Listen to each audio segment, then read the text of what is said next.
comportement de la moto et aussi au comportement des usagers de la route, de façon à ce que le pilote moto soit en capacité d'analyser sans rouler vite l'endroit où il devra passer sans danger.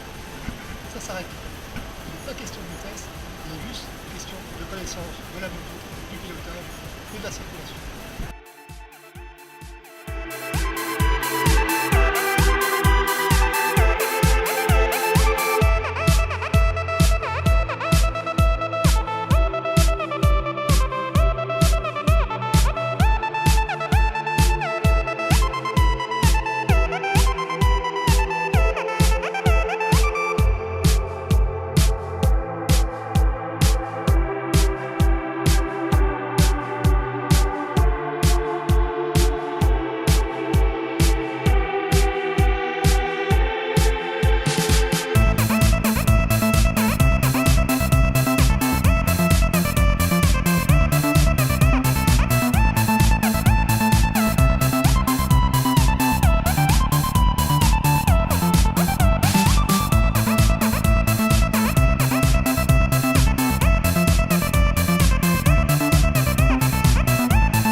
Même matériel que ce qu'on trouvera dans une MH classique, avec une bouteille à oxygène, un kit pour la pose de voie intra-osseuse, mini labo,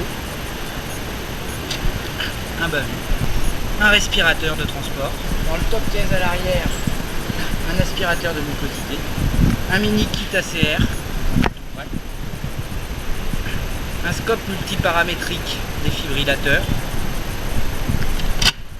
avec son support d'IG, une pharmacie tout équipée, un sac médecin,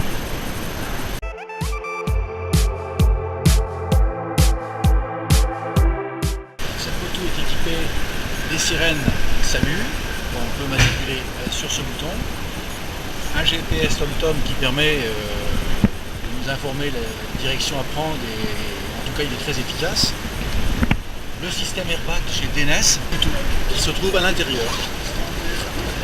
Le gilet qui est dans la veste. Ensuite également caméra avant, arrière.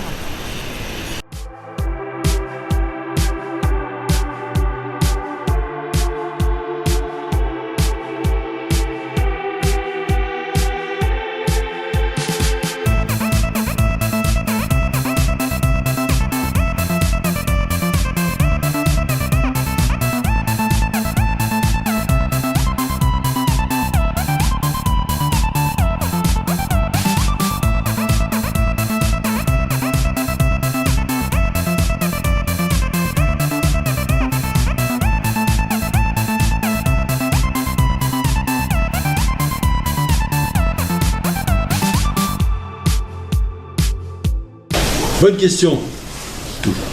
Merci de cette question qui est à réponse, j'allais dire, multiple, comme disaient les étudiants. Le premier point, c'est que faire de la médicalisation des secours rapides a toujours été la mission de l'assistance publique par le biais du SMUR et des SAMU, et que dans ce cadre-là, tout ce qui peut faire gagner du temps est bien.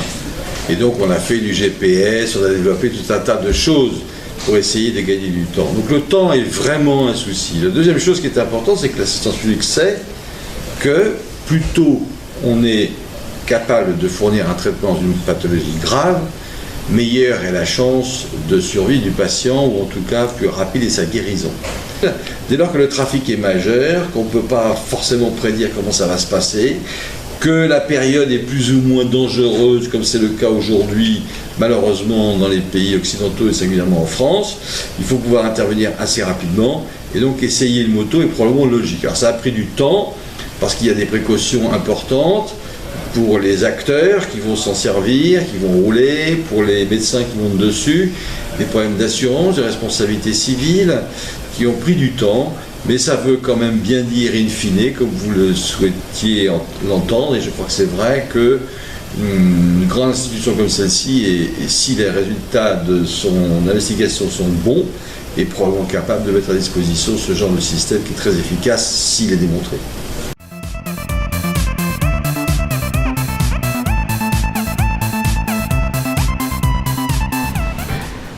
En effet, la moto en soi est un moyen de transport certes rapide mais dangereux comparé à un véhicule et surtout comparé à une ambulance de réanimation, c'est pas le même gabarit.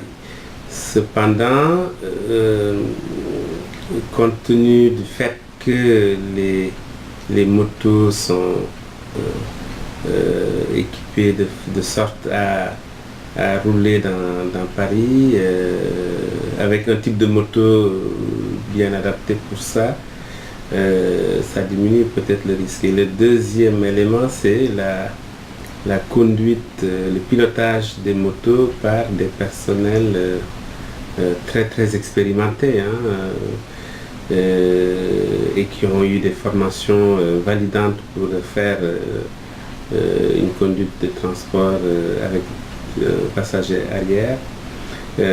Et le troisième point, c'est je pense qui limite le risque, c'est le fait que les motos sont équipées de signal visuel, sonore, et enfin les pilotes ne font pas une course de vitesse. Donc tous ces éléments font que là, depuis plusieurs expérimentations, depuis plusieurs semaines, le sentiment effectivement d'être assis derrière sur un fauteuil roulant, et je n'ai aucune inquiétude, aucun stress lié à la conduite.